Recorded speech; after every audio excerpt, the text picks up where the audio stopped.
Bonjour à toi. Aujourd'hui, je vais t'expliquer comment épargner 20 à 30% de ton revenu, même si tu penses que ce n'est pas possible en ce moment.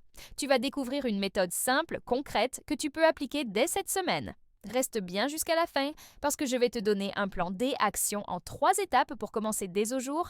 Oui, même si tu gagnes un petit revenu. La majorité des gens disent j'épargnerai quand je gagnerai plus.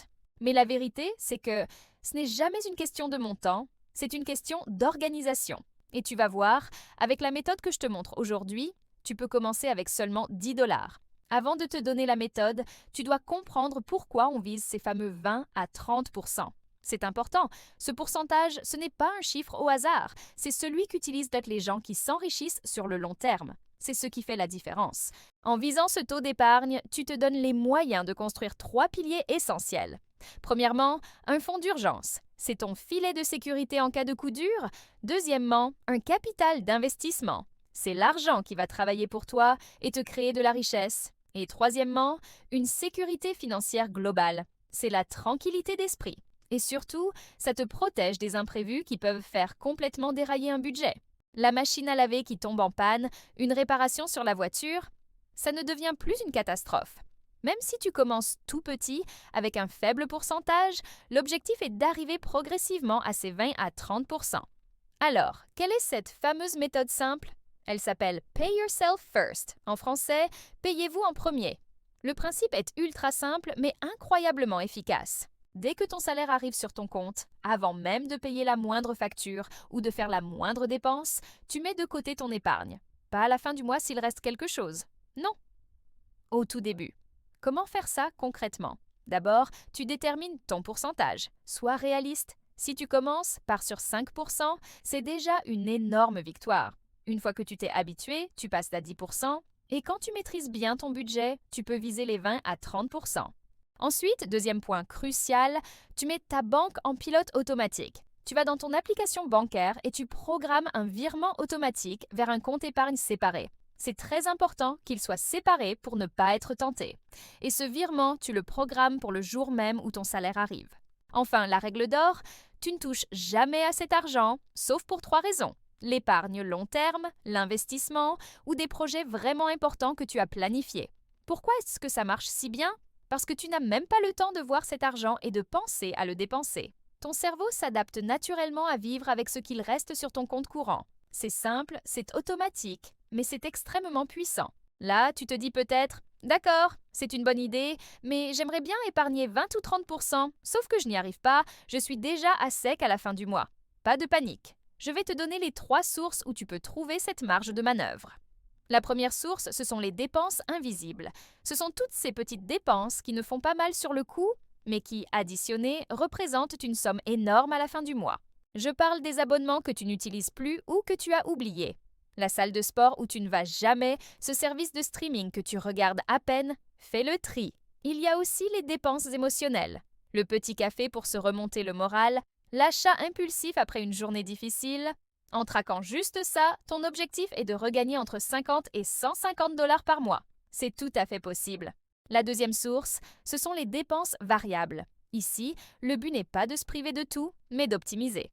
Les 3 plus gros postes sont souvent l'épicerie, le transport et les sorties. Pour l'épicerie, planifie tes repas, fais une liste et tiens-t'y. Pour les sorties, fixe-toi un budget avant de partir. Une astuce qui marche super bien, c'est le budget par enveloppe pour les catégories à risque. Tu retires une somme en liquide pour le mois, pour tes restaurants ou tes loisirs, et quand l'enveloppe est vide, c'est terminé. Ça t'oblige à être beaucoup plus conscient de tes dépenses. Et la troisième source, c'est d'augmenter temporairement tes revenus.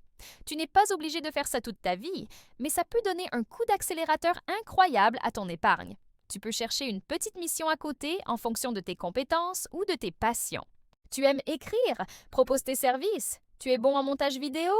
Il y a de la demande, tu peux aussi demander à faire des heures supplémentaires si c'est possible dans ton travail, ou tout simplement, fais le tour de ta maison et vends tout ce que tu n'utilises plus. Tu seras surpris de l'argent qui dort dans tes placards. Le but ici, c'est d'atteindre ton objectif de pourcentage d'épargne beaucoup plus vite. Maintenant, passons à l'action. Je vais te donner un plan immédiat en 3 étapes très simples que tu peux appliquer dès aujourd'hui. Étape numéro 1, choisis ton pourcentage. Que ce soit 5%, 10% ou 20%, peu importe. Le chiffre parfait n'existe pas. Le seul mauvais choix, c'est de ne pas commencer. Alors, choisis un chiffre, même petit, et engage-toi. Étape numéro 2. Mets en place ton virement automatique. Fais-le maintenant, pendant que tu regardes la vidéo ou juste après. Va dans l'application de ta banque. Programme le virement pour le jour de ta paie vers un compte séparé, même si c'est pour un petit montant au début. Rappelle-toi, c'est l'automatisation qui crée la discipline, pas la volonté. La volonté s'épuise, pas un virement automatique.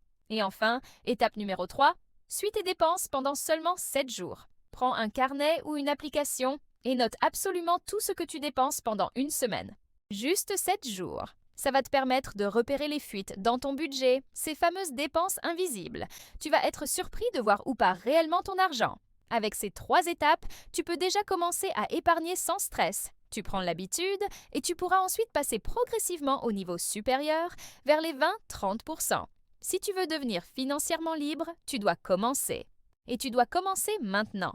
Le meilleur moment, c'était hier. Le deuxième meilleur moment, c'est aujourd'hui. Alors, pour te motiver et t'engager, dis-moi en commentaire, je commence aujourd'hui avec X%. Mets le pourcentage que tu as choisi. Et si tu veux une vidéo où je t'explique en détail comment construire ton fonds d'urgence ou comment faire un budget simple qui tient la route, dis-le moi aussi dans les commentaires. N'oublie pas de t'abonner si tu veux plus de vidéos pour gérer ton argent, épargner et investir, même si tu es complètement débutant. Merci d'avoir regardé et on se retrouve très vite pour la suite.